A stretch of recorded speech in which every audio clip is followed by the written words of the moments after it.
yang Bentar, marah-marah. sapa dulu Bang Handi. Assalamualaikum. Waalaikumsalam warahmatullahi wabarakatuh. Lanjut, Yuli mau bertanya itu, direspon dulu. Ya, saya mau bertanya satu. Yang pertama, Pak Ustadz, apa sih yang menjadi dasar teman-teman kita yang di Muslim ini? Karena saya juga banyak punya teman Muslim di sekolah saya, dari saya sekolah, kuliah gitu. Mereka, ini menjadi pertanyaan saya, tapi saya nggak mau bertanya langsung ke mereka, takutnya supaya nggak tersinggung atau apa. Mending saya tanya sama yang udah biasa berdiskusi ini. Iya, langsung aja ke ininya. Yang pertama itu Bertanya di forumnya.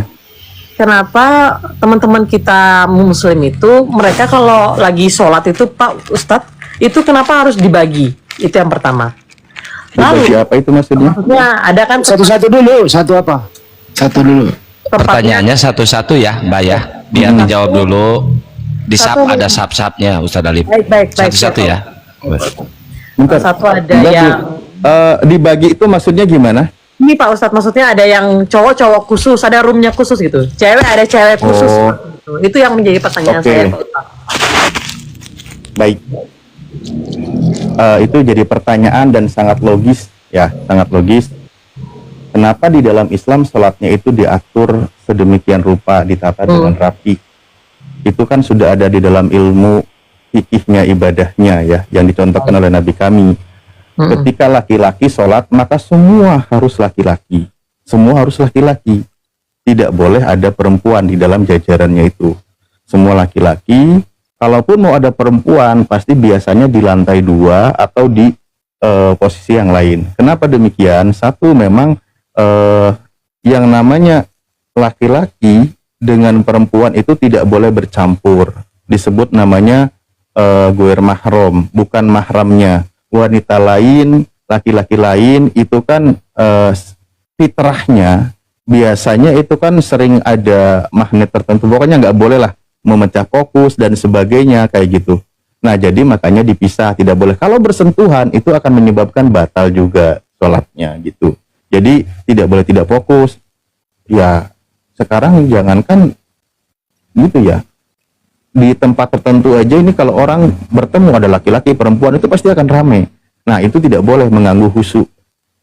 Kedua juga tidak boleh bersentuhan karena nanti menyebabkan batal sholat kayak gitu. Makanya dipisah, tidak boleh disamakan. Ya, itu dipisahkan, laki-laki semua laki-laki, perempuan semua perempuan. Seperti itu. Itu aturannya di dalam Islam. Oke. Ya udah, itu aja sih Pak Ustadz. Aku mau nanya itu aja sih yang jadi beberapa pertanyaan aku setelah itu aja yang mau aku tanyain dulu. Nanti kalau ada yang mau aku tanyain lagi, kenapa? Karena kalau ibadah bercampur laki-laki perempuan itu bisa nggak fokus, Bu. Itu logika akal sehatnya juga ketemu. Nggak akan fokus. Waduh, bisa nanti main mata lah, apalah gitu, itu nggak boleh. Dan apalagi makanya di dalam Islam pertama, dalam segi pakaiannya, yang laki-laki itu kan harus rapih, sopan, layak. Secara aurat itu tertutup untuk laki-laki karena kita mau menghadap Sang Pencipta. Begitu juga untuk perempuan, semua pakaiannya semua harus tertutup ketika menghadap Tuhan. Karena kalau di dalam Islam mungkin sudah ada contoh-contohnya ya, aturannya berpakaian. Sekarang ke umat terdahulu, ke orang terdahulu, wanita terdahulu, minimal saya bisa gambarkan ketika umat Islam itu sholat, karena ya sebagaimana Bunda Maria juga tertutup dalam berpakaian. Foto-foto yang beredar, dia wanita yang berkerudung. Nah, seperti itu. Jadi memang layaknya wanita juga ketika dia sholat, semahal apapun pakaiannya, tapi ketika menghadap Tuhan, gunakanlah pakaian yang layak, yang sopan, nggak perlu modif, nggak perlu pernak-pernik, itu nggak perlu. Tapi yang layak, yang tidak ngetat, yang mudah untuk bergerak, seperti itulah. Itu aturannya. Karena fokusnya menghadap Tuhan, bukan mencari penilaian di hadapan manusia. Mantap. Baik Pak Ustadz, itu aja Pak Ustadz yang mau Tadi tanya. ada 2 katanya, 3, 4, 5. Yang kedua silakan. Ya, tadi katanya ada banyak. Jangan banyak-banyak, kasih yang lain dulu. Saya Gak izin apa-apa. turun. Baru mulai, kalau bisa sampai subuh nggak masalah, biar ada diskusi. Gini, Baik, Pak karena Ustadz. gini ya, Ya. kalau di momen nggak ada perdebatan, kami sering begini. Untuk teman-teman Kristen, terutama yang ada di negara Indonesia, apa yang mengganjal di benak kalian, yang selama ini hanya tahunya dari kakaknya, atau dari melihat informasi sepihak yang bukan dari sumbernya, yang mengganjal di pikirannya, tanyakan. Ini forumnya. Forumnya untuk diskusi, untuk teman-teman Kristen mengetahui. Silahkan. Apa itu yang menjadi yang ada di dalam Islam? Tentang aturan sholat, contoh tadi, silahkan tanyakan aja, nggak masalah. Ini forumnya, tidak boleh juga ada ketersinggungan. Iya. Makanya saya lebih Terus baik juga- nanya sama yang paham daripada saya nanya sama yang orang yang takutnya biar asumsinya nggak lain-lain gitu, Pak. Ya, sip, Oke, mantap. itu aja ya. Izin live, Pak. Yang kedua, Pertanyaan kedua ditunggu. Besok lagi saya join. Oh, kalau nggak nanya nanti ditanya loh. Udah jam 11, Pak. Gini, Soalnya udah Mbak masuk Yuli. kursi panas ini. Mbak Udah jam Yuli, 12 di Bali nih. Mbak Yuli Saya nggak bisa izin dulu ngebayangin ya, Mbak Yuli nggak bisa ngebayangin ya, kalau lagi sholat bercampur sebelah kiri saya perempuan, sebelah kanan saya perempuan, terus laki-laki bersentuhan, wudhu rusak, terus ngobrol, nggak sholat malah bisa pacaran, Mbak. Itu bahasa sederhananya ya. Iya, iya. Gitu ya. Jadi emang semua itu pada ada dasarnya gitu kan, Pak? Ada hadis-hadis Oke. Nabi ada yang Iya, menjelaskan itu, betul. ada. Nabi Oke, menjelaskan begini, solu sholatlah kalian kama ro'aitumu, sebagaimana kalian semua, kama usoli aku sholat. Jadi sholatlah kalian sebagaimana kalian melihat aku sholat. Ketika Rasulullah mengajarkan tentang sholat, maka makmumnya, jemaahnya itu adalah kaum laki-laki. Dan menjelaskan di dalam hadisnya, untuk perempuan silahkan sholatlah kalian di masjid, di rumah, kan gitu. Tapi ketika perempuan ingin sholat ke masjid, kata Rasulullah, suami jangan menghalanginya. Dan ketika ke masjid, berpakaianlah yang sopan, jangan menggunakan wewangian yang berlebihan, yang mengundang fokus orang berubah gitu. Jadi menghadap Tuhan itu nggak perlu berlebihan, cukup rapi, wanginya sederhana, tidak boleh juga bau ketek, apalagi baru selesai masak. Contoh misalnya ini ya, Gitu. Mbak Yuli baru mualaf nih. Ber. Contoh Mbak Yuli baru mualaf, terus masuk sholat nih misalnya nih. Terus kebetulan Mbak Yuli ada di sebelah saya. Ini kok orang baru kenal. Saya masa malah nggak bisa sholat. Saya nanya, Mbak Yuli orang mana? Minta nomor HP-nya dong. Nggak sholat lah kita berdua, pacaran malah. Gitu ya. Ya, baik. Oke, makasih. Thank you Pak Ustadz semuanya. Yang kedua. Yang kedua besok ini jeda jam 12 Pak, di situ saya istirahat dulu.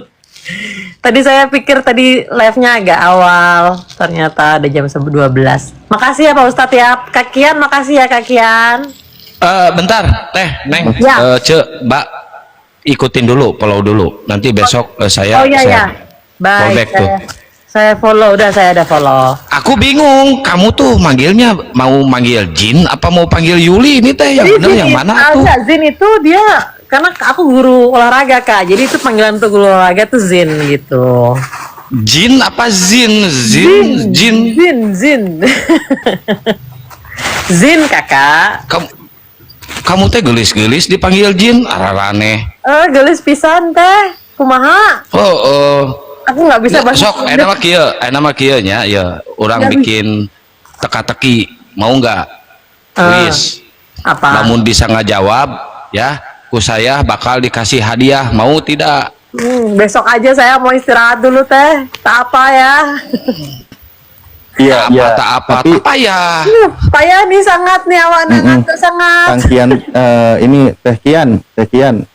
Aku dipanggil teteh kurang bener-bener ya, dicipok bebeakan sih ya. Teteh itu bahasa apa? Teteh? Bahasa Sunda. Oh Sunda, ya kakak-kakaknya Iya. orang Sunda ya. Artinya abang kalau bahasa abang. Indonesianya. Berarti aku panggil Teteh Kian gitu? Iya, Teteh Kian gitu. Oke, Teteh Kian, selamat malam. Pak Ustadz, makasih loh Kak Rizal, Kak Handi, thank you Sama-sama. ya.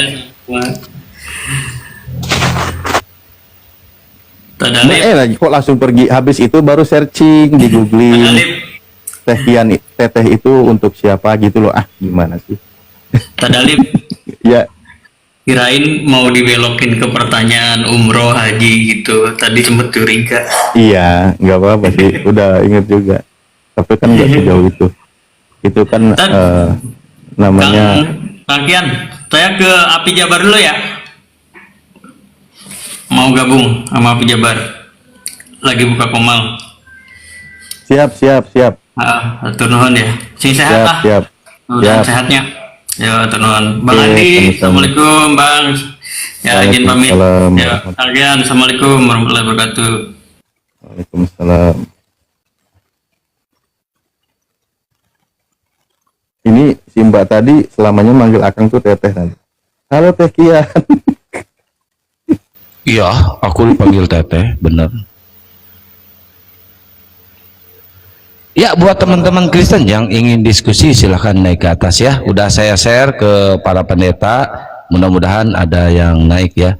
Si SMKS juga mau belajar Islam yang kemarin itu, mudah-mudahan malam ini ada hidayah buat beliau. Jangan lupa di tab-tab layar teman-teman ya. Kok ini baru 8K ini tab-tab layarnya.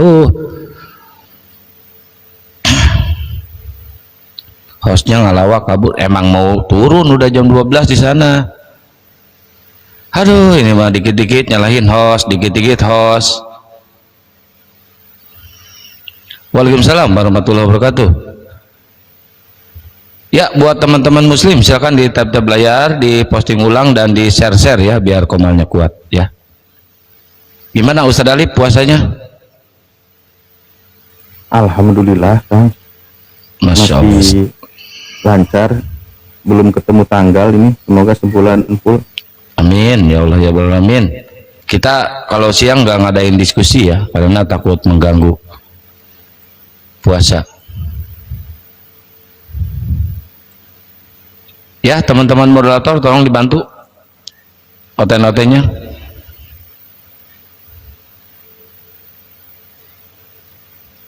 Saya lab baru.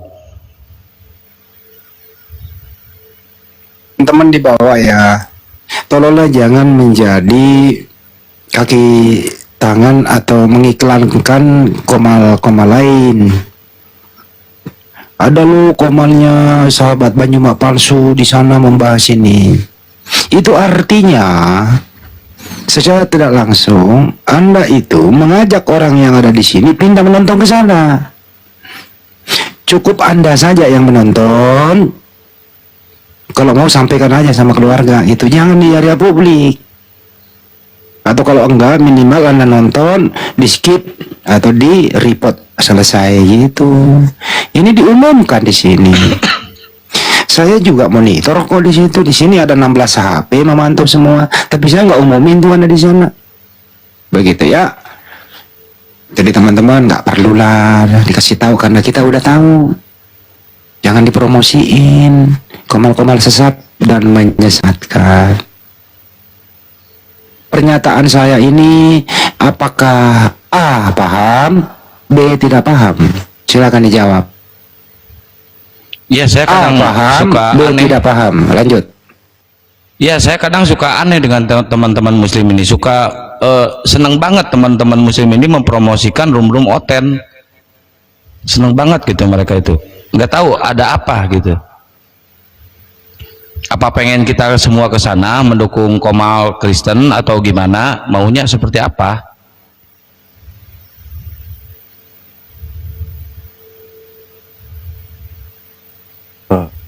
Topik tidak boleh berlanjut, nanti jadi bahasan topik menaikkan rating dia. Jadi intinya setiap ada komal yang tidak bagus kita lihat, insya Allah semua kita tahu. Cukup yang mendengar itu adalah klik profilnya, lalu ada bendera, report, tinggalkan, selesai, itu aja. Woi, ayo motor. Kita fokus di situ ya, klik, report, tinggalkan, udah kembali ke channel muslim, selesai. Assalamualaikum Ustadz Gus, Akang. Waalaikumsalam.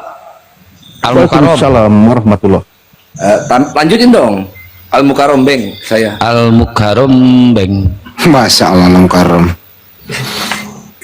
Aduh, lanjut. Saya masih ada kerjaan nih. Ini ada user. Selamat Ya. malam user. Selamat malam Bang. Kristen apa Oten Bang? Saya Kristen Bang saya. Oh Kristen. Anda bertanya aja silahkan kalau mau bertanya ya. Silakan. Iya. Saya mau hanya bertanya saja Bang. Boleh Bang ya? Boleh silakan.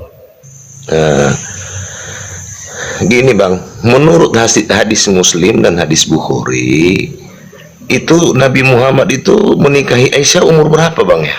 6. Oh, 6 tahun ya bang ya, gitu ya. Ya. Oh, jujur lah bang. Karena Ya. barusan aku keluar dari Komal yang lain. Nggak tadi usah kan. dibandingin, mau udah dijawab. Karena nggak butuh jawaban, bukan butuh perbandingan jawaban orang lain toh. Iya, saya juga kan hanya ngasih tahu. Nggak usah dikasih tahu, udah ditahu. Ya udahlah, minta maaf lah Pak. Ya udah. Pertanyaan kedua apa lagi bang? Sudah jujur kan 6 tahun ya kan. Jadi menurut abang itu wajar itu ya. Itu seorang nabi Oke, menikah saya jawab. umur 6 tahun. Ya wajar. Pertama, orang tuanya tidak pernah tidak mengiyakan, malah orang tuanya yang menjadi walinya. Orang tuanya sampai detik ini tidak pernah protes anaknya dinikahi dengan Nabi Muhammad SAW. Bang Andi, boleh aku yang nemenin nggak Bang? Ya silakan. Baik, ya itu tadi kan dijelaskan sama Akang. Jadi resminya serumahnya itu kan di usia 9 tahun. Sayyidah Aisyah dengan Rasulullah. Nah, pernikahan seperti itu lumrah terjadi ya. Apalagi kalau ada yang mau menghujat pernikahan Rasulullah saat ini, kalian telat. Karena kalian itu tidak sekeras, tidak sesangar Abu Jahal.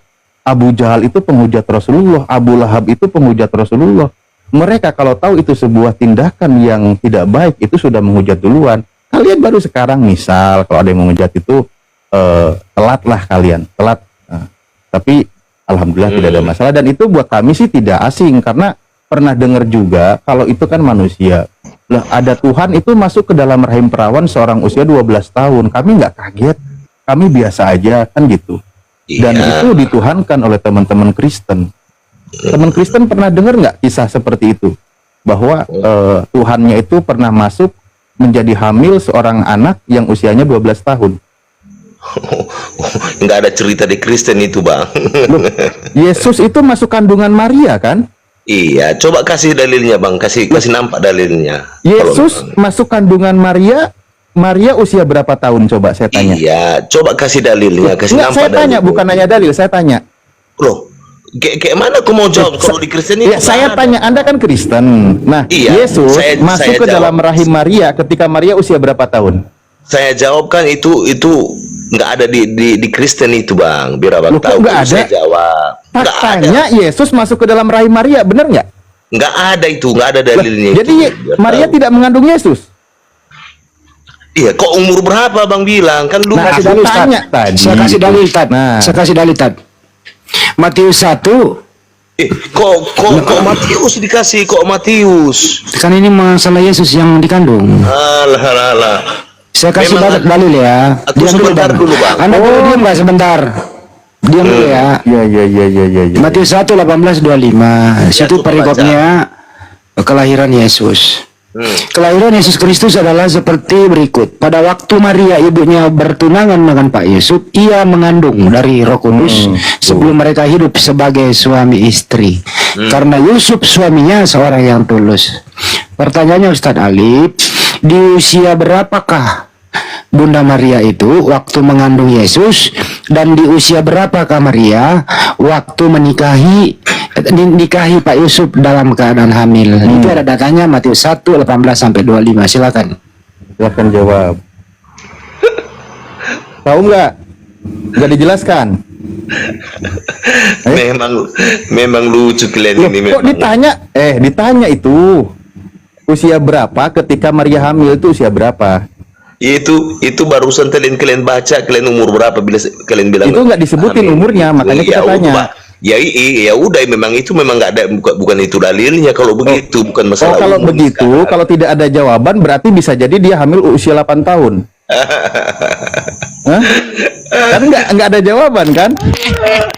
Nggak disebutkan. Ayo. Memanglah. Berarti Inilah. kalau disebut Maria hamil usia 8 tahun atau 9 tahun atau 10 tahun, Iya. berarti nggak bisa dibantah. Apa sih ini? Kita ini tadi jujur menjawab, dijelaskan. Kenapa Anda nggak mau jujur? Jujurlah. Kalau nggak tahu bilang, oh saya nggak tahu. Oh ya udah. Ya justru ini yang membedakan, Bang Handi membedakan. Kenapa keruduk-kerudukan begini? Akang noise. Berisik. Nah, ini makanya. Nanti saya yang benar. Nah itu, oh iya silakan Bang Andi. Datanya ada kok. Oh, kasihan kan lo, kasihan banget gitu. Kita sebagai muslim nggak boleh memberikan angka umur, nggak boleh juga kita berpendapat. Biarlah mereka yang berpendapat bermanuver gitu loh. Jadi beban derita ada sama mereka. Gitu ya, beban derita karena nggak ditulis umurnya. Yang kedua adalah bolehkah seorang Pak Yusuf menikahi perempuan yang sedang dalam keadaan hamil? Itu juga perlu dipertanyakan. Kalau menurut tradisi Yahudi sih ya nggak boleh tuh menikahkan wanita yang sudah hamil. Tunggu dulu anaknya lahir, tunggu masa idah, baru kemudian boleh menikah. Itu banyak pertanyaan sih sebenarnya di sana.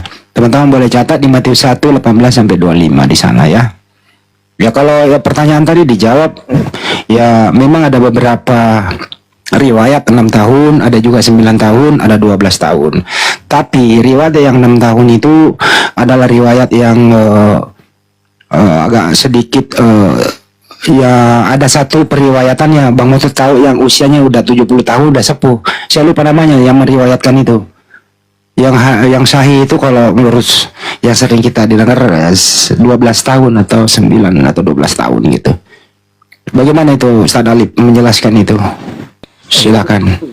Bang Mato deh Saya tadi silakan. menjawab biar ini aja, biar cepat. Kan, Mereka kerudukan Kang, berisik banget.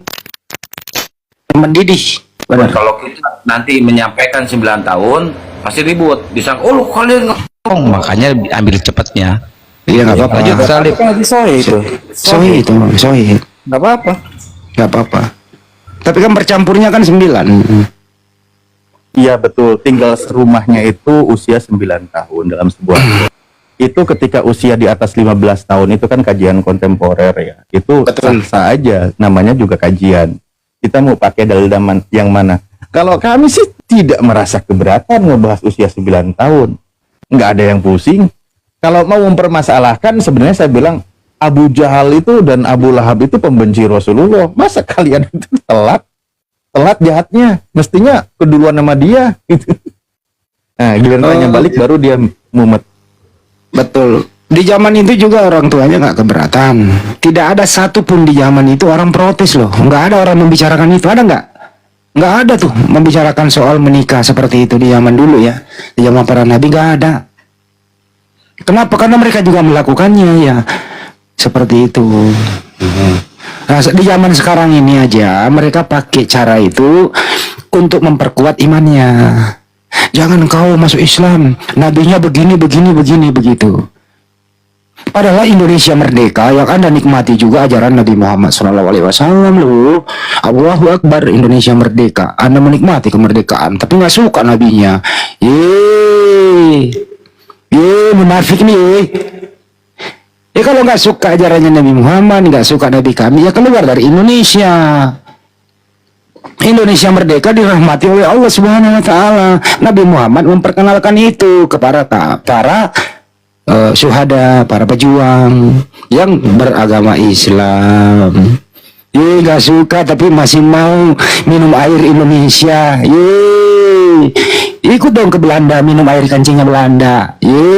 Bang Moto mau ikut nggak ke Belanda minum air kancing Belanda? Monggo, masih mau datang besok. Nggak Itu suka Bang Andi, yang aku barusan pertanyaan berdasarkan data Bang Andi.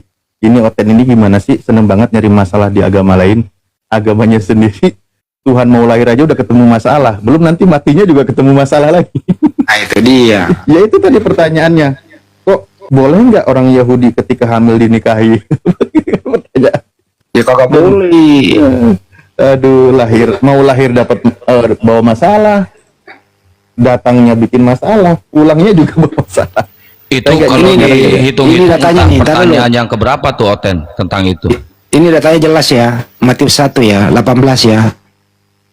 Di situ kelahiran Yesus Kristus adalah seperti berikut.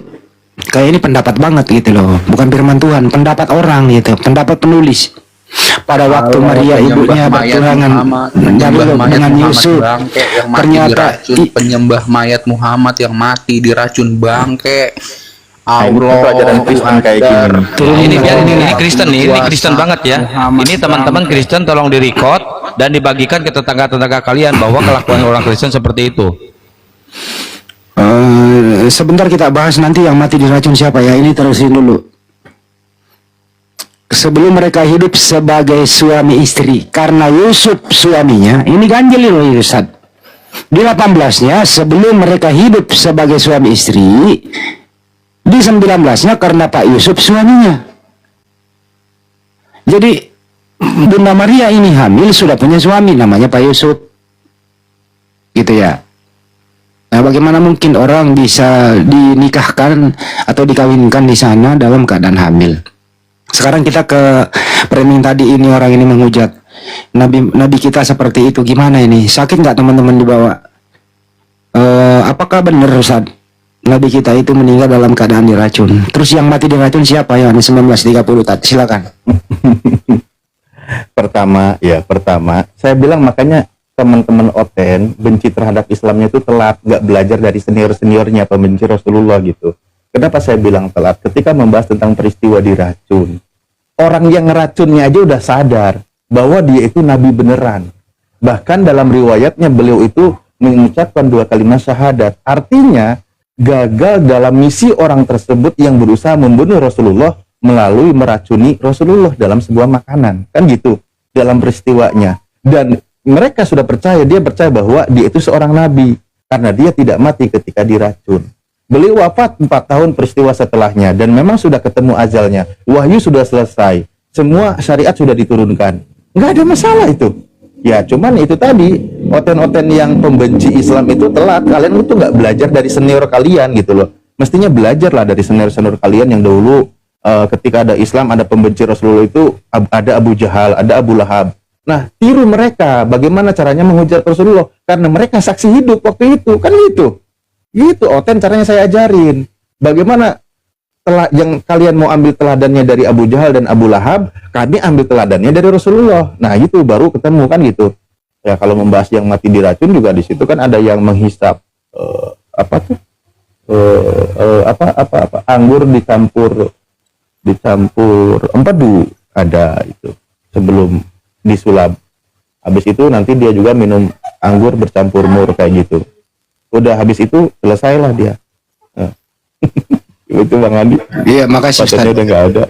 Ya, Bro, kalau misalnya siapapun nggak suka ajaran Nabi Muhammad SAW, ya nggak. Kalau memang mau konsisten ya pindah dari Indonesia lah. Pancasila dasar negara kita itu diambil dari Al-Quran loh, nggak ada diambil dari Bible loh.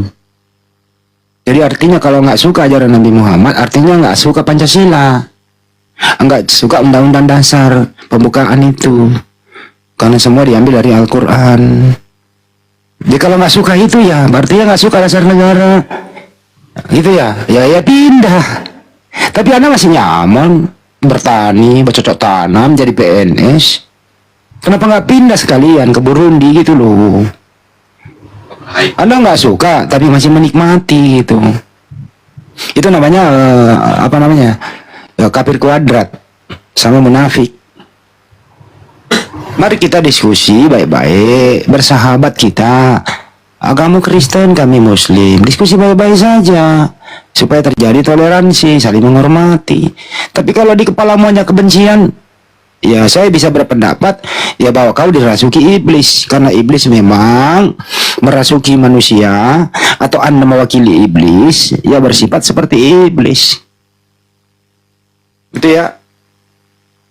Itu sih dari saya. Assalamualaikum warahmatullahi wabarakatuh. Waalaikumsalam warahmatullahi wabarakatuh. Alhamdulillah, saya berada di tengah-tengah antum semuanya. Apa kabar?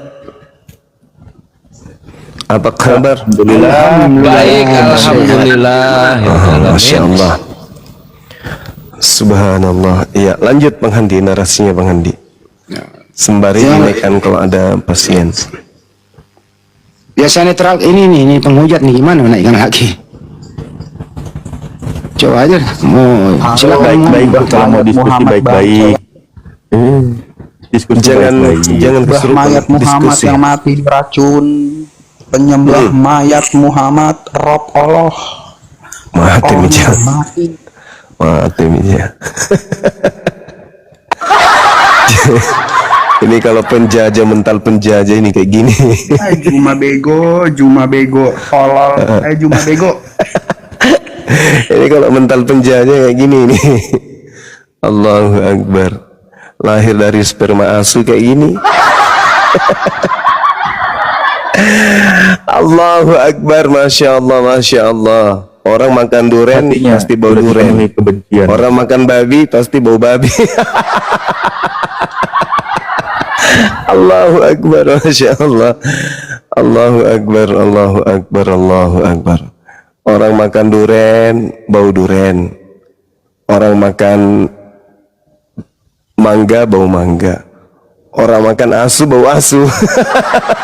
Itu masih mending. Kalau prediksi saya Banyuma ini, prediksi saya orang yang kayak tadi ini sepertinya ibunya bukan bergaul sama bapaknya, tapi bergaul sama yang itu tadi, itu yang 4 kaki, kemungkinan. Iya. Saya berpendapat khusus untuk dia, nggak apa-apa dong. Allahu Akbar, Allahu Akbar. Tugas kita hanya mencerdaskannya. Tugas kita membantu pemerintah mencerdaskan anak bangsa. Allahu Akbar, Masya Allah. Silakan kalau ada yang mau berdiskusi atau ada yang ingin bertanya, waktu dan tempat disilahkan. Wabillahi taufiq wal hidayah. Assalamualaikum warahmatullahi wabarakatuh. Waalaikumsalam warahmatullahi wabarakatuh. Terima kasih. Demikianlah kajian kita pada malam hari ini. Kita jumpa lagi di lain kesempatan. Sampai jumpa. Assalamualaikum warahmatullahi wabarakatuh. Ini ada domba. Selamat malam domba. Nanti Mija. Domba. Domba main TikTok. Selamat malam. Ya. Kristen apa Oten bang? Kristen. Oh, Oh Kristen. iya, Baik. malam saudara. Silakan. Saudara domba. Ya, sesi malam ini Anda bertanya, silakan. Kristen bertanya, nanti dikomparasi. Silakan bang. Soalnya Komal ini nggak bisa digedein. Gini aja. Allahu Akbar, Masya Allah. Waduh. Dari Bang, suku gimana mana Bang? saudara? Ngantuk. Saudara domba ini dari suku mana? Dari Nat, Benyamin, Yehuda. Yehuda ya. Dari Yehuda. Iya. Masya Allah. Artinya antum praktisi Torah atau gimana ini? Oh, bukan. Saya Mm-mm. orang biasa aja. Biasa ada. Tapi sadarkah saudara kalau kepemimpinan dari kerajaan Yehuda itu sudah berakhir? Berakhir di mana maksudnya? Ya, berakhir, sudah diambil alih oleh orang lain. Oh ya? Iya kan tertulis di dalam kitab saudara Yesaya 42 nomor 1. Kalau Anda orang Yehuda ya, di situ diterangkan, lihat itu hambaku yang kubegang, orang pilihanku yang kepadanya aku berkenan. Aku telah menaruh rohku ke atasnya, supaya ia menyatakan hukum-hukum kepada bangsa-bangsa. Jadi ada hamba Allah kemudian yang menegakkan hukum-hukum Tuhan kepada bangsa-bangsa. Ini yang diterangkan di dalam kitab Yesaya. Kemudian di dalam kitab Kejadian 49 juga menerangkan tentang kerajaan Yehuda yang kemudian diambil lalu diberikan kepada oknum yang mampu menegakkan hukum-hukum dan menaklukkan bangsa-bangsa. Kejadian 49 nomor 10. Tongkat kerajaan tidak akan beranjak dari Yehuda ataupun lambang pemerintahan dari antara kakinya sampai dia datang yang berhak atasnya. Maka ketika yang berhak atasnya itu sudah datang, maka kepadanya akan takluk bangsa-bangsa. Ada 2 utusan, yaitu Yesus dan juga baginda Rasul Muhammad sallallahu alaihi wasallam. Di antara 2 utusan ini, hanya Nabi Muhammad yang kemudian mampu menaklukkan bangsa-bangsa dengan hukum-hukum dari langit. Sedangkan Yesus gagal total ketika dia datang 3 tahun mengajar. Rupa-rupanya ajarannya itu tidak bisa menaklukkan bangsa-bangsa, justru dia yang ditaklukkan kemudian oleh Yahudi bersama dengan sekutunya orang-orang Roma. Jadi keturunan Yehuda dalam hal ini sangat-sangat naif, karena tak mampu kemudian Yesus untuk menegakkan hukum dari keturunan Yehuda. Ya, termasuk Anda sendiri, karena Paulus ya secara terstruktur kemudian itu melumpuhkan ajarannya Yesus, sehingga Yesus tak berdaya untuk menaklukkan hukum-hukum kepada bangsa-bangsa. Satu-satunya kandidat hanya baginda Rasulullah Muhammad sallallahu alaihi wasallam yang mengambil tonggak kepemimpinan kerajaan Yehuda yang mana Tuhan berikan kepada mereka. Dan memang dikatakan bahwa di dalam kitab saudara, Yesus itu adalah raja bagi Bani Yakub. Sayangnya kerajaannya diambil alih kemudian oleh dia yang mampu menaklukkan hukum-hukum kepada bangsa-bangsa. Coba Anda lihat di dalam Lukas 1 nomor 33, dan Yesus akan menjadi raja atas kaum keturunan Yakub sampai selama-lamanya, dan kerajaannya tidak akan berkesudahan. Sayangnya di dalam Matius 21:43, karena itu aku Yesus berkata kepadamu bahwa kerajaan Allah akan diambil dari Bani Israel dan akan diberikan kepada bangsa lain, yang mana bangsa lain ini akan menghasilkan buah kerajaan tersebut. Nah, jadi kalau Anda dari keturunan Yehuda, ya sabar aja, karena yang berjaya saat ini adalah bangsa lain, yaitu bangsa Arab di dalam panji dinul Islam. Silakan.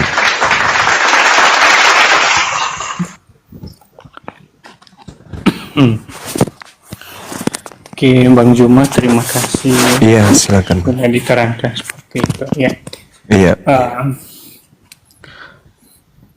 Yang saya tahu bahwa kepemimpinan di kerajaan Yehuda yang dijanjikan di dalam Alkitab itu adalah Yesus. Itu kemudian dinubuatkan oleh beberapa nabi. Ada Yesaya, bahkan juga Mikha, Nabi Mikha. Jadi pemimpin Yehuda yang dijanjikan di dalam Alkitab itu adalah Yesus, bukan Muhammad, Bang. Ya, saya tidak tahu sumber itu, mungkin itu dari Al-Quran saudara mungkin ya. Tapi itulah yang saya ketahui. Dan kalaupun orang Yehuda mengira bahwa kepemimpinan Yesus itu gagal, yaitu bagi mereka yang tidak percaya, ya, tidak percaya akan kedatangan Yesus pada waktu itu. Banyak orang melihat, banyak mata melihat dan menyaksikan bagaimana Yesus, dia lahir, kemudian dia bekerja, melayani pelayanan pada waktu itu, dan klimaksnya adalah, puncaknya adalah ketika dia kemudian mati di kayu salib, dikuburkan dan bangkit pada hari yang ketiga, dan kemudian dia naik kembali ke surga. Itu yang kami yakini. Jadi kalau Bang Juma, sekali lagi mohon maaf kalau Bang Juma mau masukkan Nabi Muhammad di dalam perjanjian kekal itu, sepertinya kurang pas, Bang. Ya, terima kasih. Oke, baik. Jadi di awal tadi saya sudah mengatakan bahwasanya Yesus berdasarkan Lukas 1 nomor 33, dia akan menjadi raja atas kaum keturunan Yakub sampai selama-lamanya, dan kerajaannya tidak akan berkesudahan. Itu betul, kerajaannya tidak akan berkesudahan. Hanya saja kalau dari Yesus meneruskan kerajaan tersebut. Mana kerajaan itu? Nggak ada. 12 suku Bani Israel tak ada kerajaannya.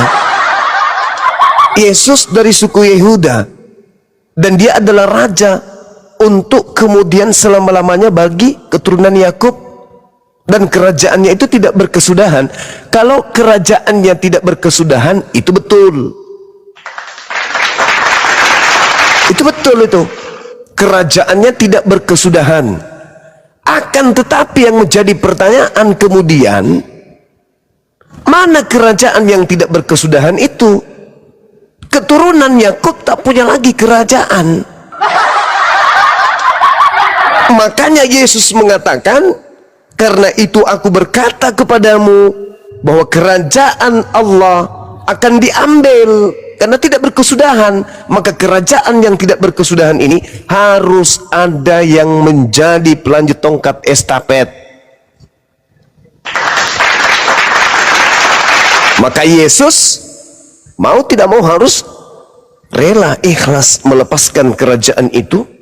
Dan dia tegaskan di dalam Matius 21 nomor 43, karena itu aku Yesus berkata kepadamu bahwa kerajaan Allah akan diambil daripadamu dan akan diberikan kepada bangsa lain, di mana bangsa lain itu akan melanjutkan buah dari kerajaan tersebut. Siapa yang memiliki kerajaan yang berdasar terhadap kerajaan yang datang kepada Bani Israel? Gak mungkin ke Vatikan, gak mungkin. Gak mungkin ke Inggris, gak mungkin juga ke Belanda. Satu-satunya kandidat hanya yang datang kepada Bani Ismail, yaitu baginda Rasulullah Muhammad sallallahu alaihi wasallam. Makanya Al-Quran mengatakan, ya ahlal kitab, qad ja'akum rasuluna yubayyinu lakum katsiran mimma kuntum tukhfuna minal kitab wa ya'funa an katsir. Qad ja'akum minallah nur wa kitabum mubin. Wahai orang Yahudi keturunan Yakub, Bani Israel, sungguh telah datang kepadamu cahaya dari Allah, yaitu baginda Rasulullah Muhammad sallallahu alaihi wasallam, dan Al-Quran yang mengiringinya sebagai penjelasan kepada seluruh umat manusia. Ini kata Al-Quran, qad ja'akum minallah nuru wa kitabum mubin. Kalau bukan Nabi Muhammad, lalu siapa? Siapa? Diberikan kepada bangsa lain. Siapa bangsa itu? Bangsa lain yang mana yang dimaksud? Paulus orang Israel, keturunan daripada Benyamin, berarti masih sebangsa dari keturunan Yakub. Harus bangsa lain. Siapa bangsa itu dan mana kerajaannya sekarang? Coba sedikit kita teropong apa yang diterangkan kemudian di dalam kitab Yesaya. Berkumandanglah suara dari gurun paran, dari kota manapun yang ada kemudian dihuni oleh Kedar. Bersorak-soraklah penduduk perbukitan dan pegunungan, meneriakkan pujian yang memuliakan dan kemunculan sang pemimpin yang mendakwakan penghormatan kepada Tuhan. Api kepahlawanan yang akan membakar setiap jiwa, dipegang serta tak akan patah terbunuh, namun selalu selamat, dan apa? Memenangkan peperangan menghadapi musuh-musuhnya hingga hukum kerajaan Allah ditegakkan. Itu siapa? Yesus? Mustahile. Paulus? Apatah lagi? Gak nyambung kali. Coba Anda baca. Kesimpulan yang saya sampaikan tadi itu termaktub di dalam Yesaya 41 dari nomor 1 sampai nomor 13. Cakupannya, berkumandangnya kemudian suara di gurun paran. Paran itu di mana? Arab. Desa-desa yang dihuni oleh Kedar itu di mana? Arab. Kedar itu anak kedua dari Nabi Ismail. Anak pertama namanya Nebayot, anak kedua Kedar, baginda Rasulullah Muhammad sallallahu alaihi wasallam, alhamdulillah dari keturunan Kedar, lalu kemudian sampai kepada Ismail, sampai kepada Nabi Ibrahim alaihi salam. Jadi kerajaan itu diberikan kepada bangsa lain. Kalau bangsa lain berarti bangsa di luar daripada Bani Yakub. Siapa itu? Bangsa Arab. Kerajaannya mana? Sampai hari ini orang berbondong-bondong dari seluruh penjuru bumi kemudian datang sana. Nah, kalau dari bangsa lain selain daripada itu di mana? Vatikan tidak mungkin. Ini fakta, ini fenomena. Orang-orang Kristen mau terima tidak terima, mau sakit hati ataupun tidak sakit hati, yang pasti mereka harus percaya kepada Yesus, katanya, bahwa kerajaan Tuhan telah diberikan kepada bangsa Arab. Titik. Silakan.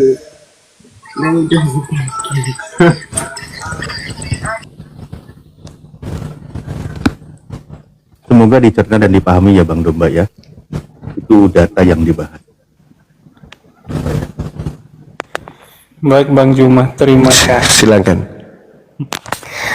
Ya, lagi-lagi ya saya mau tegaskan bahwa tidak ada satupun di dalam nubuatan perjanjian lama yang menubuatkan bahwa tongkat kepemimpinan di dalam kerajaan Yehuda itu nanti akan diserahkan kepada bangsa Arab, atau lebih spesifiknya kepada Nabi Muhammad. Ya.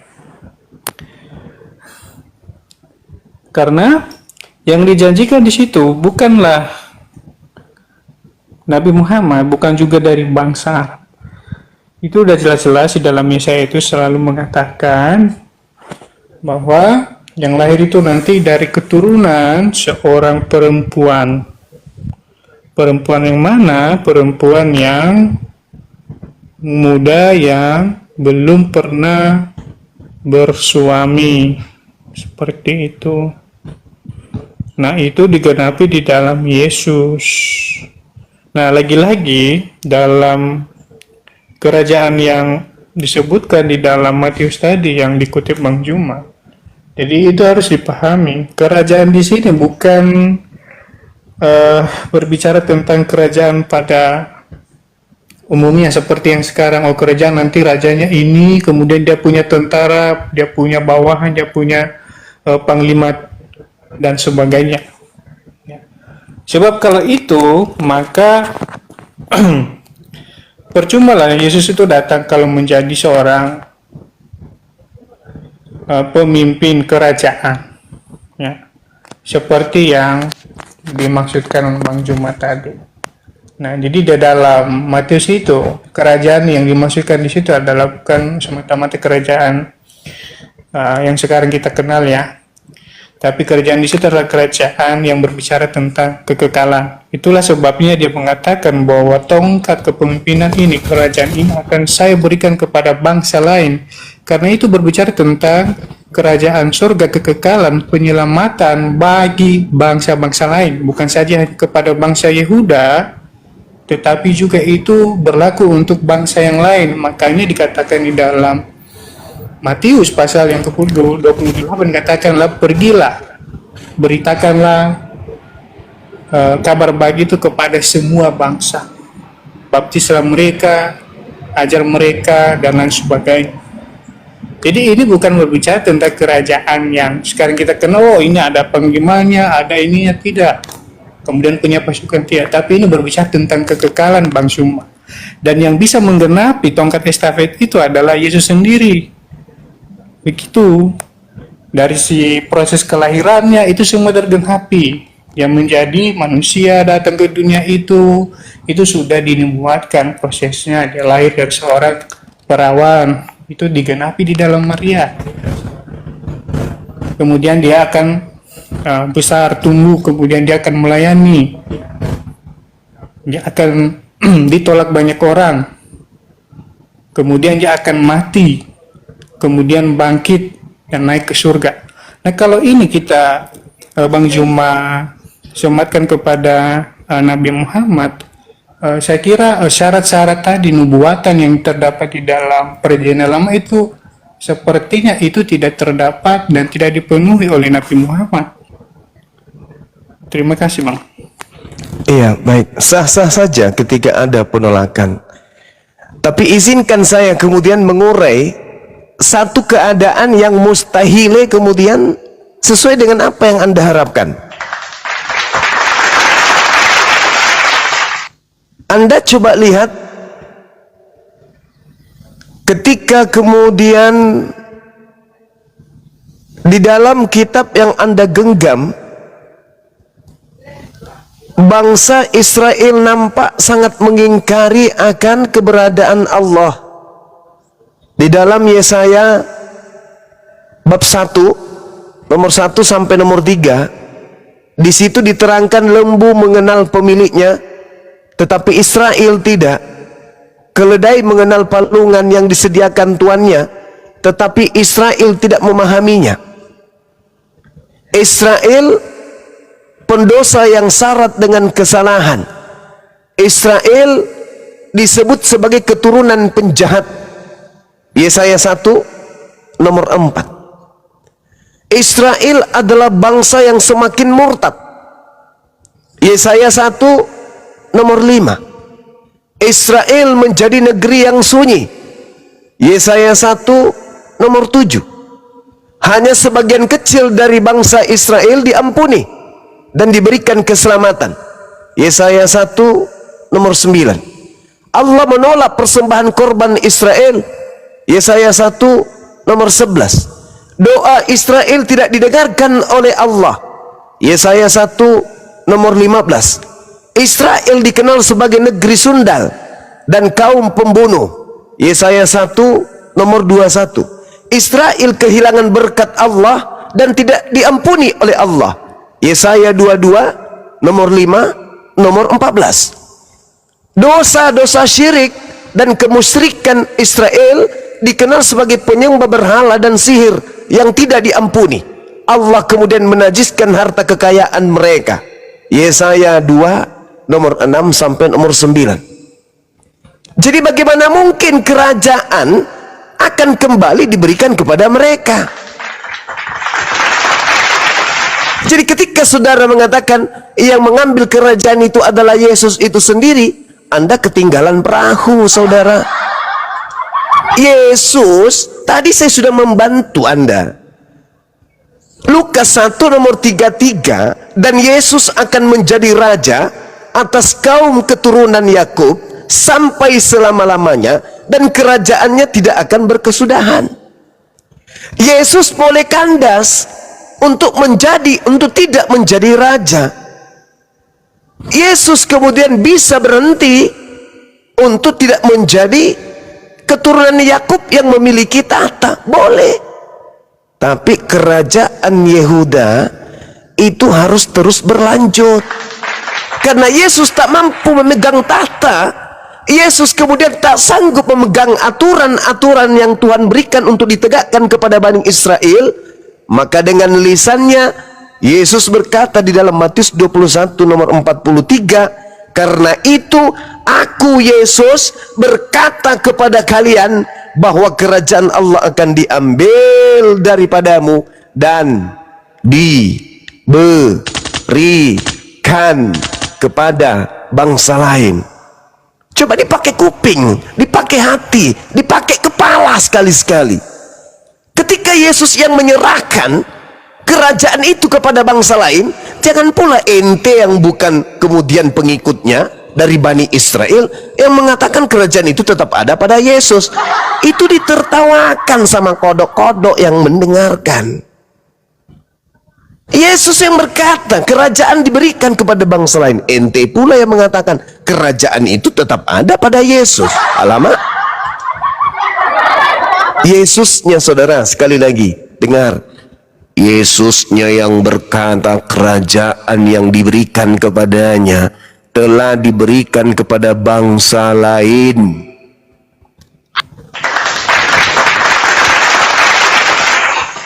Tidak mungkin kemudian kerajaan itu tetap berada pada tumpuh kaki mereka, nggak mungkin.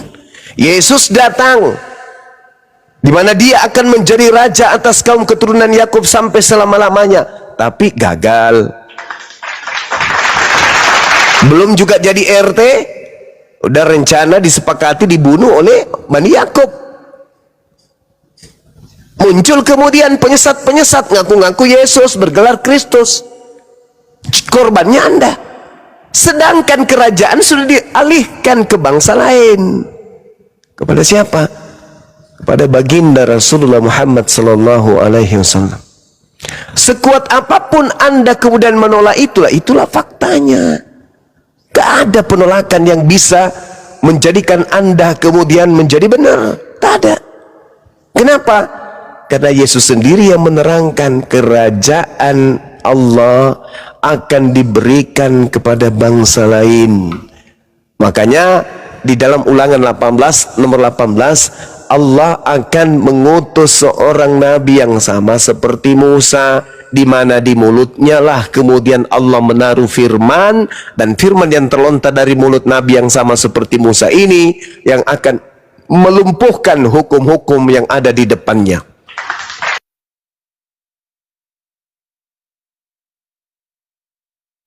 Dah kena pelanggaran Gurunda Juma. Maaf teman-teman ya. Bang Domba masih nyimak Bang Domba?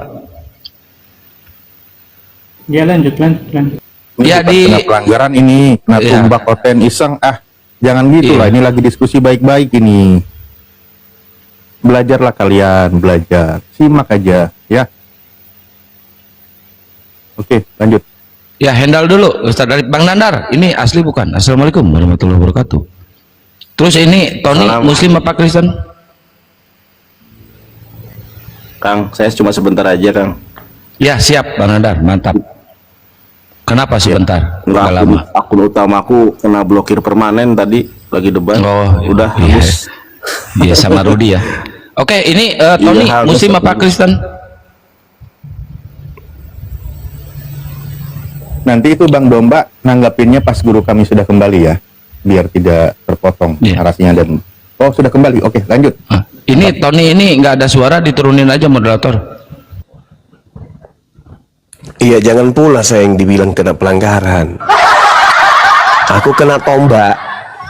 Islam bang. Agama Iya. Islam. Cuma saya assalamualaikum dulu deh sebelum lanjut. Waalaikumsalam warahmatullahi wabarakatuh. Guru-guru yang saya sayangi. Masya Allah. Mudah-mudahan barokah terus deh. Hampir Ya, habis. silakan Din Ayo Nathan atau Bunda, ada yang mau disampaikan? Nggak usah, saya cuma minta di follow aja akun saya ini bang, ini Gurunda biasa. Ya, oke teman-teman sekalian, Waalaikumsalam warahmatullahi. di follow akun-akun, semua akun yang ada di atas ini silakan di follow. Terima Jadi kasih. iya silakan sama-sama. Nggak Jadi itu keraj- ya. Iya, Gurunda silakan. lanjut, maksudnya si Domba biar dia fokus belajar, soalnya materinya dalam ini, dia kayaknya nggak nyampe tadi. Lanjut Gurunda, maaf. Iya, jadi kerajaan itu sudah diberikan kepada bangsa lain. Bahkan Yesus berkata di dalam Matius 11 nomor 11, di situ dia menerangkan tentang Yohanes sebagai yang terbesar yang pernah melebihi dirinya sendiri. Jelas itu. Jadi Yohanes ini adalah yang terbesar, bahkan melebihi dari Yesus itu sendiri.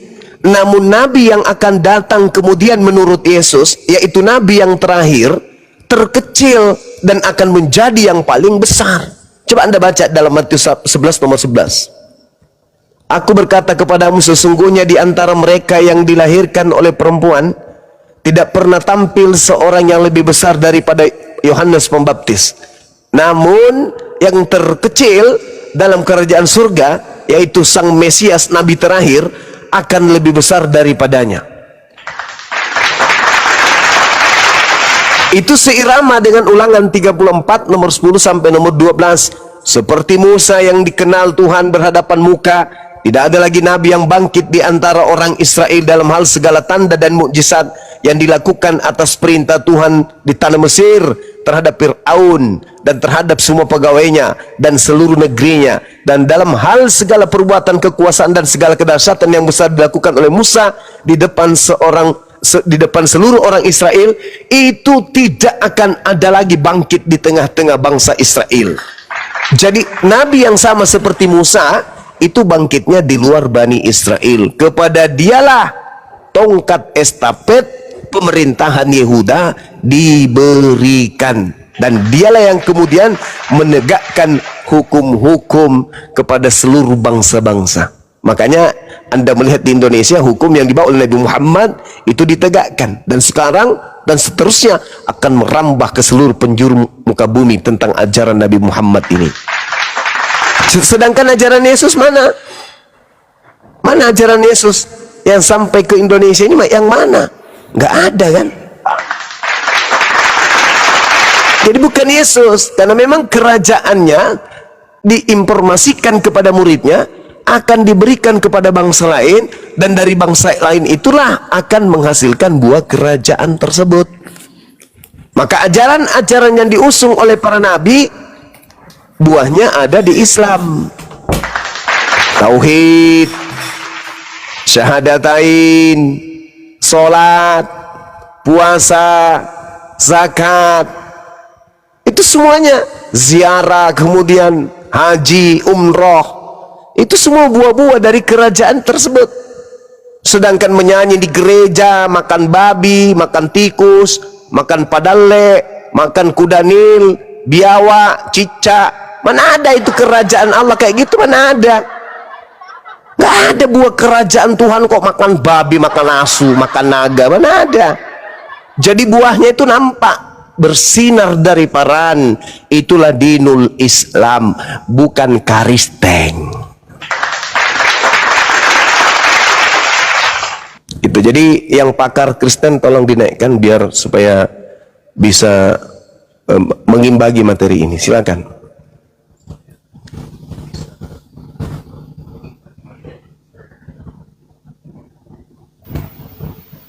Ya Pak Domba, silakan. Sambil menunggu temannya nanti.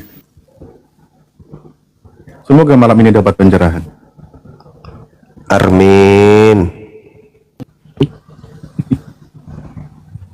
Halo Pak Domba, masih monitor? Semangat Pak Domba, semangat. Oke. Mengungkap kebenaran perlu energi. Lanjut. Oke, tadi panjang kali lebar ya diterangkan oleh Bang Juma. Jadi karena keterbatasan jadi gini aja Bang Juma, biar kita nggak terlalu panjang kali lebar ya.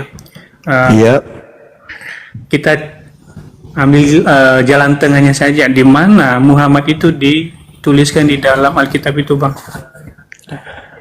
Nabi Muhammad sallallahu alaihi wasallam tidak dituliskan kemudian di dalam kitab yang Anda pegang hari ini.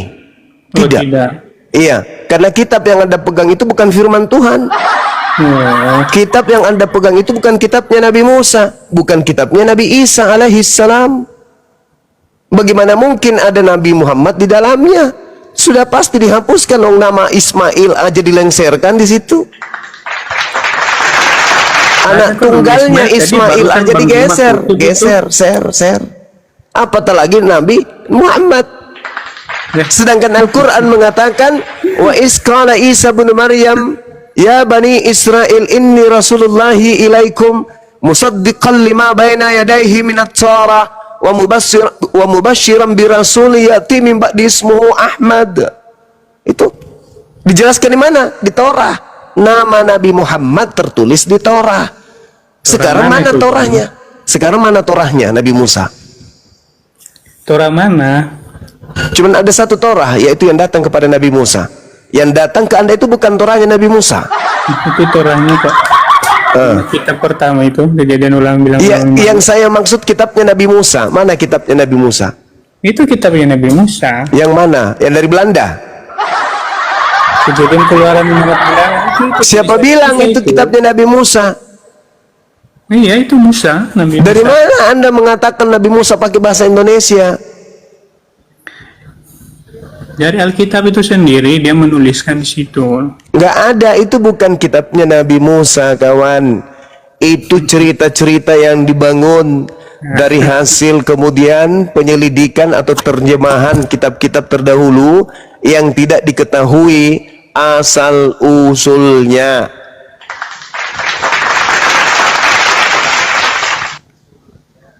Nggak ada kitab Nabi Musa hari ini. Mana kitabnya Nabi Musa? Yang dipegang Kristen itu bukan kitabnya Nabi Musa. Jadi kalau Anda mencari nama Nabi Muhammad di dalam kitab yang Anda pegang, ya mustahil ya ada. Nggak mungkin ada. Lawang namanya Nabi Ismail aja dilenserkan di situ sebagai anak tunggal, digeser dia jadi anak kedua. Isa jadi anak pertama kan di situ. Iya kan? Iya. Dari Abang Juma ya, ini jangan dicocok-cocok logi ya. Iya, Ismail itu. itu ada di situ, Ismail itu. Iya, tapi jadi anak kedua kan? anak istri kedua dari Abraham. Iya, dia anak-anak keduanya Abraham kan, kalau di kitab itu kan? Iya kan? Jadi Iya, lagi-lagi benar nggak? Betul Abang Juma nggak? ini tidak bisa Betul tidak? membuktikan bahwa Di dalam kitab yang Anda pegang, Muhammad tertulis di Ismail, dalam kitab Nabi Musa. Ismail jadi anak kedua. ada. Isa jadi anak tunggal kan? Betul nggak? Ya. Betul nggak?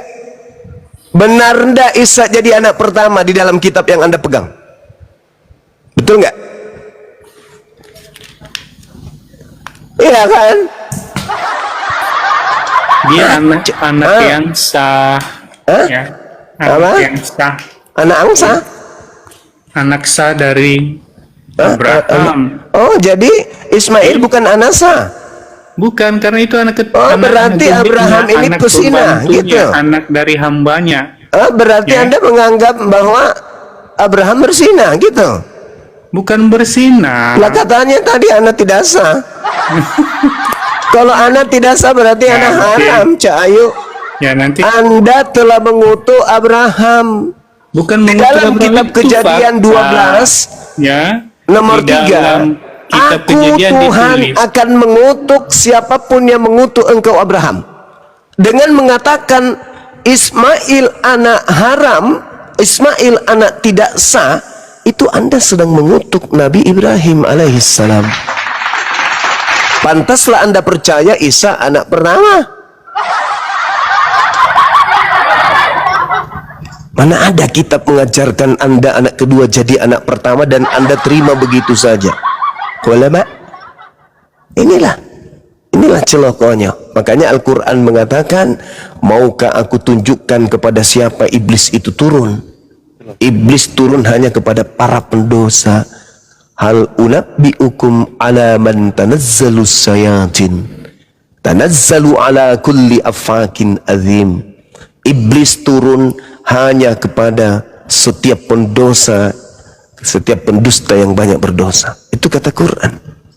Apakah tidak berbohong? Apakah tidak pendusta kalau dikatakan Ismail itu bukan anak tunggal? Bohong enggak? Bohong enggak itu?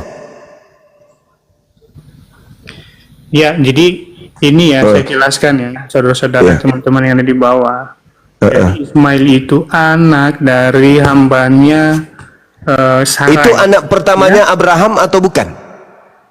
Dengarkan dulu, anak Hagar, ya. Hagar itu adalah Anak pertamanya Abraham hambanya siapa? Sarai. Anak Iya, pertamanya anak Abraham pertama siapa? Dari Hagar. Anak pertamanya Anak Abraham pertama siapa? Dari Hagar. Anak itu adalah pertamanya budaknya, Abraham siapa? Nah, hambanya coba lihat. Sarai. Inilah teman-teman. Tanazzalu ala kulli afakin athim. Iblis itu hanya bekerja pada Kejadian 16 ayat orang-orang 1 pendusta. dikatakan demikian. Adapun Sarai, Saya istri tidak tanya Abraham itu, yang saya tidak tanya beranak. anaknya Abraham. Ia mempunyai seorang hamba perempuan orang Anaknya Mesir. Abraham, anak Hagar pertamanya siapa? namanya. Anak pertamanya Hagar Abraham siapa? namanya. Anak pertamanya Abraham siapa? Anak pertama dari Sarai namanya Ishak. Mulai dimpi Pertama kembali. Hagar namanya. Ini tidak sia-sia nama Anda itu kambing. Ya. Otak Anda nggak berfungsi memang. Terus tadi kau bilang Pembohong kalau itu memang Muhammad kayak itu gitu. adalah nabi yang Saya tanya anak dulu. pertamanya Abraham siapa? Oke. Ya sudah, kita kasihlah dia Ismail. Ismail. Anak pertama Hagar. Pembantunya Yang hambanya diminta Sarai. anaknya Sarah atau anaknya Abraham? Iya. Yang diminta itu anaknya Sarai. Itu Nenek Mukiper, pembohong, pendusta, pembohong. Jadi logikanya teman-teman, kalau Setan tadi alas, si Bang Juma mengatakan turun, penipu, pembohong, kambing, domba, turun. Kamu ke gereja, colok pantat pendeta, jilat tanganmu. Bahlul, dungu, kampret, penyesat, bahlul. Anak yang diminta itu bukan anaknya Sarah, cuplis. Yang diminta itu anaknya Abraham. Dasar pemakan tai. Yang diuji itu bukan istrinya, tapi nabinya yang diuji. Abraham, Dasar penipu. Nah, inilah agamamu yang menghantarkan kau. Kenapa tak ada kemudian orang Kristen yang mampu menjawab sayembara saya 20 juta? Hah? Karena kalian hanya diberengi dengan itu, si cuplis itu yang ada dalam diri kalian tuh. Saya ngajarin takbiran kalian. ya, Gurunda. Sampai malam takbiran ya. Iya, Bun. Ya, siap. Gak ada yang sanggup, gak ada sanggup. Kenapa? Karena mereka makan tidur bersama dengan setan. Otaknya buntu. Bukan otaknya buntu, memang setan di dalam. Hal unabbiukum ala man tanazzalu syayatin, kata Allah. Tanazzalu ala kulli afakin athim. Maukah aku beritakan kepadamu kepada siapa iblis-iblis itu turun? Mereka iblis-iblis itu turun kepada setiap pendusta yang banyak berdosa. Pendusta. Siapa yang diminta untuk dikorbankan? Anaknya Sarah atau anaknya Abraham? Anaknya Sarah. Kampret kamu, kalau depan saya ini kupukul mukamu pakai tutup panci. Udah tua, bangkokan, bau tanah, banyak utang, sering dimarahin istri, sering diusir mertua, makan susah, daki banyak, sikat gigi jarang, bohong lagi. Ada satu lagi, pinjol belum dibayar. Pinjol belum dibayar, lampu listrik nunggak, kulkas rusak, kompor gas tabungnya habis. Nggak bisa dipertahankan diskusi dengan kebohongan itu apa? Mending turun, belajar sana, jangan buka aib Anda di sini jadi pembohong. Paling anti saya dengan penipu. Ya, tadi saya sopan-sopan, tapi ketika ketahuan Anda itu adalah cuplis dan tuyul, tukang tahayul, Anda lebih baik turun. Yang diminta untuk dikorbankan itu adalah anak tunggalnya Abraham, bukan anak tunggalnya Sarah, kablampe.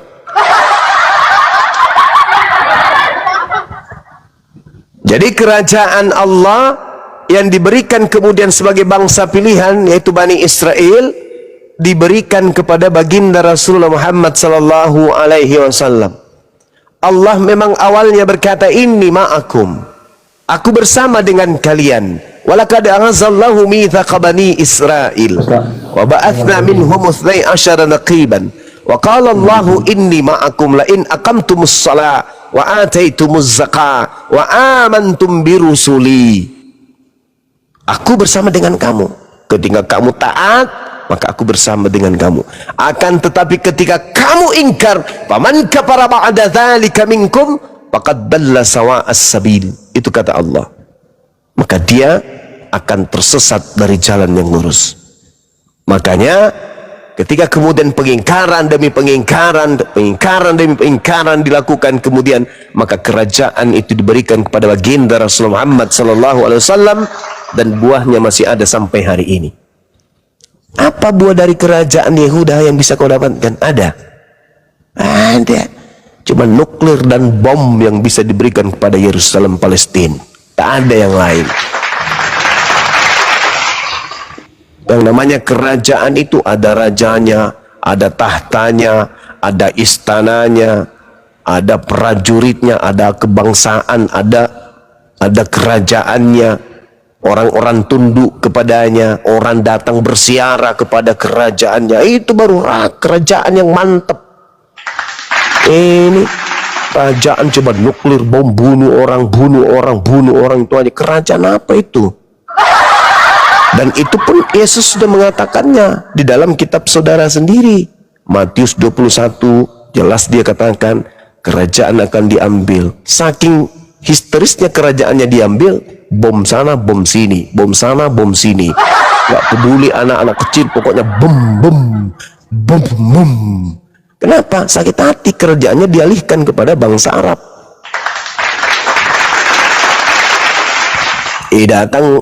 Datang si babu, berteriak, ingin majikannya kemudian merdeka. Sayangnya mereka nanti di Israel baru tidak bisa masuk. Kenapa tidak bisa masuk di Israel baru?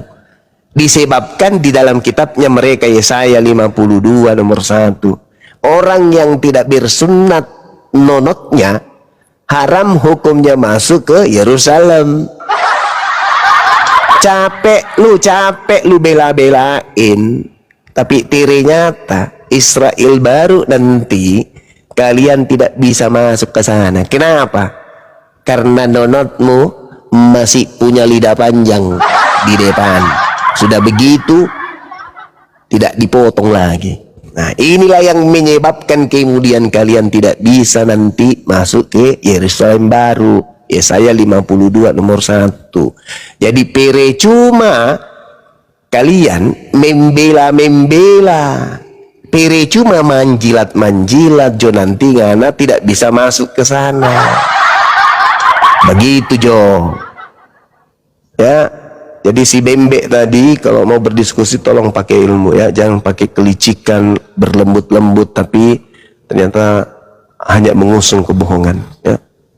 Saya kira begitu teman-teman, kita akhiri wabillahi taufiq wal hidayah. Ini ya misalnya nggak kerajaan itu akan diambil dan diberikan kepada bangsa lain. Pertanyaan saya, kepada bangsa mana diberikan kerajaan itu? Sebut.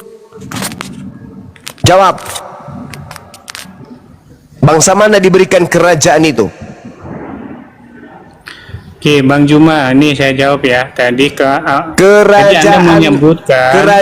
kamu dari Yesus itu diberikan kepada bangsa mana? Jawab. Itu tongkat kepemimpinan itu diberikan kepada bangsa Arab. Kalau kamu lihat silsilah Ismail itu mamanya dari Mesir, Masya Allah, bukan dari Arab. Tidak ada cerita itu, nggak ada cerita itu. Saya bertanya, itu adalah kerajaan itu akan diberikan kepada bangsa lain yang akan menghasilkan buah kerajaan tersebut. Pertanyaan saya, oke lah, bukan bangsa Arab. Oke, menurutmu bukan. Lalu ke bangsa mana? Jawab. Di situ bukan bangsa Arab.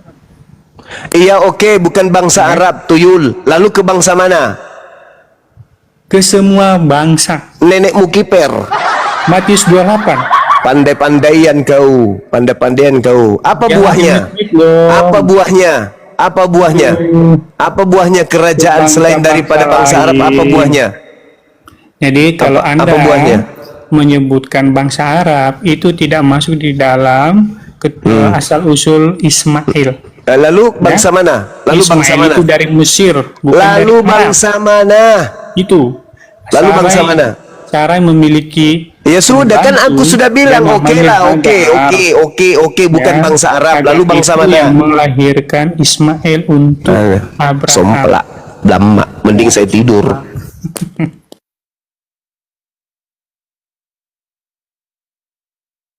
Syukur. Kau makan nasi campur lombok, kasih ikan pecel lele, jangan lupa kerupuknya yang banyak ya, kasih sambal, kasih kecap, telur asin sedikit. Habis itu kamu kasih apa lagi tuh, pete. Nah, lalu ambil sendok dan garpu, kamu duduk di kursi, cuci tanganmu baik-baik. Habis itu baca doa. Setelah kau baca doa, silakan kau telan duluan, lebih dulu garpu dan sendoknya, baru kau makan yang lain. Menurut informasi dia nggak suka pecel lele, Gurunda, sukanya jadi, pecel B2. Oh, pantasan kayak gitu otaknya. Ya, ini ada Hendra sama Alek Martabak. Selamat malam. Dibuka mute-nya, Bang. Alek, Hendra. Selamat malam. Katanya Hagar dari Mesir, bukan dari Arab. Emang Mesir itu bukan di daerah Arab ya? Eropa ya itu Mesir ya? Asia. Oh, Asia, baru tahu saya. Dekat Kalimantan Timur itu, Bang. Ya kalau begitu saya mau pindah negara nih. Afrika yang benar tuh Afrika. Tapi dia di wilayah lingkungan Islam. Gitu. Iya, betul. Saya adalah kenapa orang belum kayak gini masih hidup ya?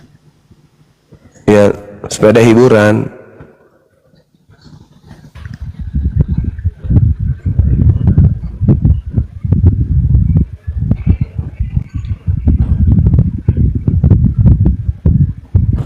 Ya, Hyong,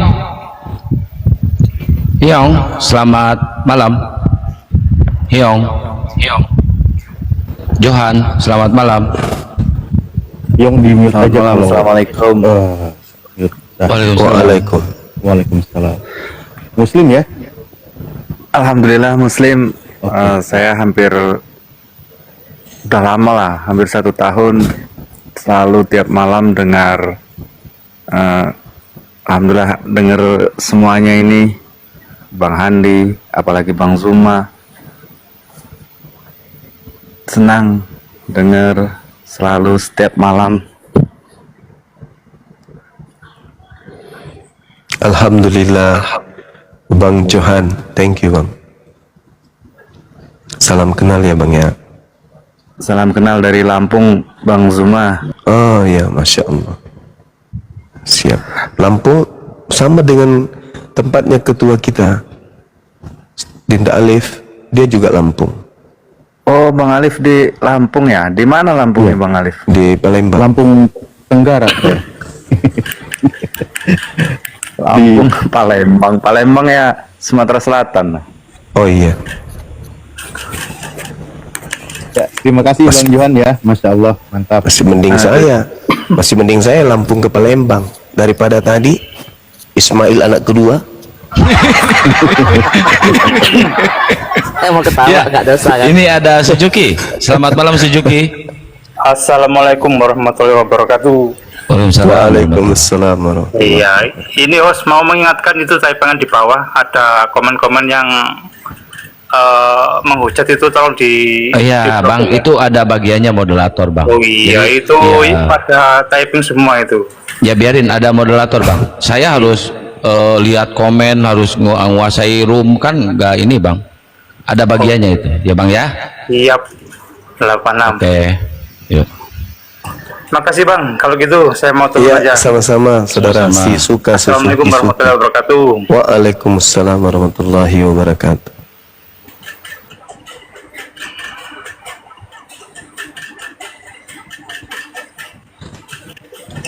Bisa Gimana turunnya ini bos? monitor?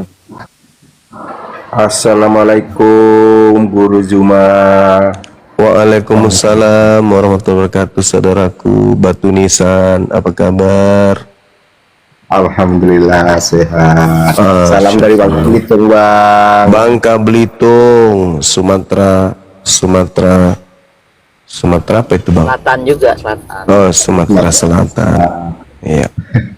Berarti Terima dia kasih, berjejeran dengan Sulawesi Selatan. Masya Allah. Jauh Bang. Tapi sama-sama selatan. Dekat sama Palembang. Terima kasih host sudah digabungkan. Makasih Bang Nisan. Sorry kalau saya banyak canda Bang ya. Enggak. Penggemar Guru Zuma ini. Alhamdulillah, Masya Allah. Kami di sini juga menggemari netizen-netizen Islam. Karena itulah kemudian kami tetap eksis, karena kami adalah penggemar berat netizen, baik di TikTok maupun di YouTube. Jadi benar. Iya Bang. Jadi salah kalau ada teman-teman apologet maki-maki kepada netizen, memaki, marah-marah ke netizen, itu salah besar. Iya Bang, lanjut Bang demi kebaikan. Terima kasih Ahli Nisan. Ya, selanjutnya mungkin kita lanjut diskusi. Barangkali teman-teman Kristen di bawah masih ada yang request, silakan naik. Iya, itu ada Kang Dito. Dari Dino mana, Kang Dito? Assalamualaikum warahmatullahi wabarakatuh. Waalaikumsalam warahmatullahi wabarakatuh. Masya Allah, alhamdulillah. Saya dari Islam, Kerajaan Pak. Kuala Dino, Masya Allah. Pak. Assalamualaikum Kareng. Ya, boleh izin 1 menit untuk promosi. Silakan. Bulan April, Iwan Villa, terutama member Apologet Islam Indonesia, jangan lupa saksikan di bioskop-bioskop terdekat. Pandai kali ya. Pandai kali. Film berarti ya, insyaallah. Iya, Oke, Iwan Villa seluruh dinantikan Indonesia, ya. betul. Siap. Bang Itu Zuma saja kita gurunya. film nih. Enggak, cuman bawa-bawa kabel, Bun. Kebetulan berteman dengan sutradaranya. Figuran Bang Zuma. Iya, Ada figuran. kerjaan nih. Bang mulai di situ. Figuran, Bunda, figuran. Ya, film Doti ya, bukan Dito. Itu aja. Ternyata mau promosi. Halo, assalamualaikum Mas Suma. Waalaikumsalam warahmatullahi wabarakatuh, Bang Arjuna. Ini jelmaan Arwan bukan ya? Rahma ya? Tetap semangat Bang. Oh, kentara dulu. Sekarang mati ke Bang. Makasih. Ini menanti ku kana si kamu lepak jadi. Abang Suma tinggal di Sudian toh? Iya, cocok ya. Cocok. Saya di Karwisi zaman Suma. Matim ya, tuan rumah gitu berarti. Kita yang ngajak kita yang anak-anak kruis pergi nonton nanti kalau main film di. Insyaallah, insyaallah. Kita hitamkan MP, Mari, mana lagi Nipa, Iya, insyaallah Mas Suma. Asal kate ya kasari batang. Alhamdulillah. Iya. Dari dulu saya suka itu tak Bang Suma. Luar biasa Bang Suma, ternyata ada dakwahnya juga Indonesia Makassar. Ku sukanya saya. Ini nih kalau pemakan coto begini ini. Baik Bang Suma, dengar deh coto. Pak, besok jam-jam 2 toh sambil nunggu puasa supaya kuat ki puasa kan. Kalau makan coto kasih murah pote-pote. Kenapa nak kulle ka mas? Jarang ngasih ku sapur anja ajaran sesaka. Oh, gambar kini pula kampanye kan. Mana ngandri julu, ngandri juku. Mana yedis mana bingkano ku sapur ngaseng. Kami minta injo pun atau Makassar. Rewe. Tapi capek-capek kelas so. Tapi tenanya petarewe kareng atala. Anjing laki ku ngaib. Kaya patala sekian tong muno ke kuna badi amalanta tama sudah kuna kori amalanta mati kadang kafir kini minjem ikane tena na salon to ngape tanam mian puna mati salon aja mau sumai tanam misingang ano baik mungkar. Marah buka siapa tuamu apa nak Yesus Yesus tapi tanya sing kitab nah perjanjian lama perjanjian baru sampai di pitanai sehingga ya di sini salah di palu-palunya mungkar. Balas ya udah pun Yerka pulanjo lanjut Yerka RK Datuk Meringgi. Kemarin dulu itu Bang Suma minta kak dikasih naik sama Yeris, tidak mau kena kasih naik. Kenapa nak lempari batu? Sebenarnya di depanku lempari juga batu Bang Suma. Oh, cocok ya. Dia mau sekali kena kasih naik, RK juga tidak mau kena kasih naik, Mikana juga tidak mau kena kasih naik. Lebar Mirong. Lebar Mirong. Allahu Akbar. Ya, sekalian saya umumkan betul dari Kandito tadi ya, teman-teman sekalian dimanapun berada di seluruh tanah air, insya Allah dalam waktu dekat ini habis Lebaran, film berjudul Doti akan ditayang di seluruh bioskop-bioskop di kota-kota besar seluruh Indonesia. Mari kita ngajak semua hadir, Bapak, Bupati, Gubernur kita, RT, RW, ibu rumah tangga, apapun profesi kita, kemudian ayo banjiri nonton filmnya. Bagus, filmnya bagus. Kenapa saya katakan filmnya bagus? Karena setelah nonton film ini kemungkinan besar 2 atau 3 hari ya saudara-saudara susah untuk tidur. Kenapa bisa? Ya karena horor, serem itu bagus karena kita bisa memanfaatkan ketakutan kita dengan membaca ayat-ayat suci Al-Quran sebagai penenang. Kayak gitunya. Jadi dengan menonton film ini kita buktikan dan membaca surah-surah dalam Al-Quran yang kita tahu bisa mengusir setan, itu supaya iman kita semakin tebal. Ternyata Al-Quran itu benar. Silakan tonton, ajak suaminya, ajak istrinya, anak-anaknya semua hadir. Kapan lagi ya kan ya seorang apologet Islam tampil di layar lebar kan gitu. Kapan lagi bisa tonton? Itu adalah satu kebanggaan kita. Ya, diajak temannya, keluarganya, di kantornya, sahabat-sahabatnya untuk datang nonton filmnya Bang Suma. Ke depan ya, kebetulan kan Bang Suma ini ada PH, saya direktur utama salah satu PH yang ada di Makassar. Insya Allah ke depan kita akan bikin film religi, kemungkinan judulnya Anakku Adalah Tuhanku, kan gitu ya. Mudah-mudahan banyak peminatnya datang nonton. Insya Allah kita nobar bareng Gurunda.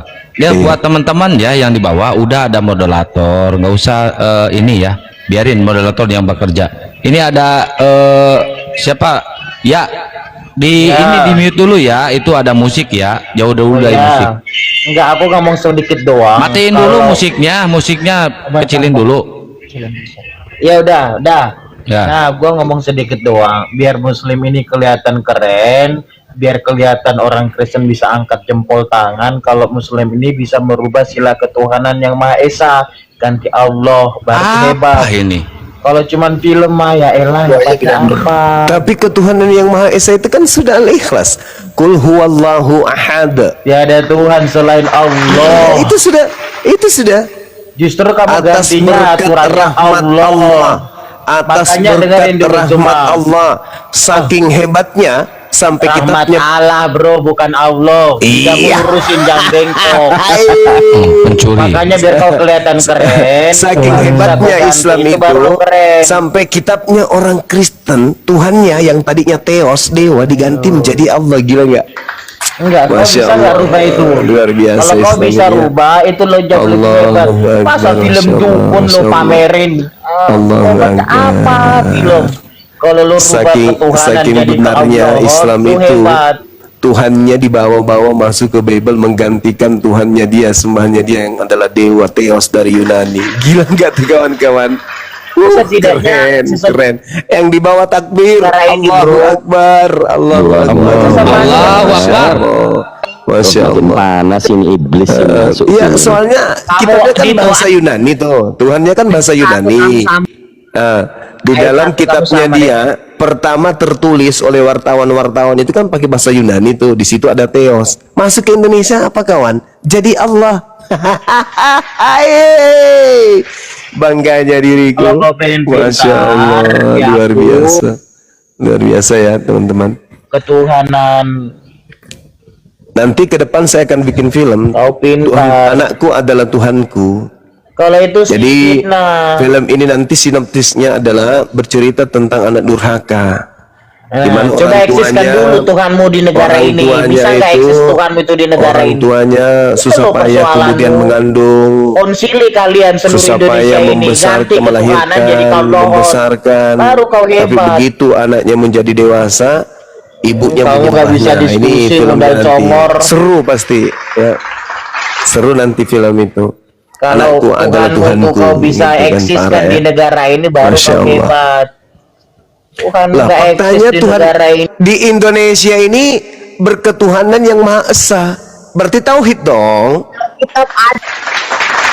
Tauhid dong. Sedangkan di Kristen itu Tuhannya 3. 1 Yohanes 5 nomor 7. Ada 3 Tuhan yang bersaksi di surga. Bahkan Wahyu 5 nomor 7 ada, Wahyu 5 nomor 6 ada 7 roh Tuhannya Kristen. 7 Tuhannya Kristen itu nongol di Wahyu 5 nomor 6. Terus tampakannya bertanduk 7 bermata 7. Tidak diaku oleh negara ini. Tuhannya 7 tidak diaku oleh negara ini. Bertanduk 7 bermata 7 tidak diaku oleh negara ini. 1 Yohanes 5 nomor 7 Sebab ada 3 Tuhan yang bersaksi di surga. Ya. Hey, 3 Tuhannya, mati 1, tinggal 2 cadangan. Kenapa mereka percaya diri? Kenapa mereka percaya diri mengatakan Tuhan mereka mati? Karena mereka mengakui masih ada Tuhan cadangan 2. Lucu. Tuhanku ada 3, rupa-rupa bentuknya. Ada yang berbentuk roh, ada bertanduk 7, bermata 7. Matilah Tuhan daging, dar. Hatiku santai aja, sebab walaupun mati 1, masih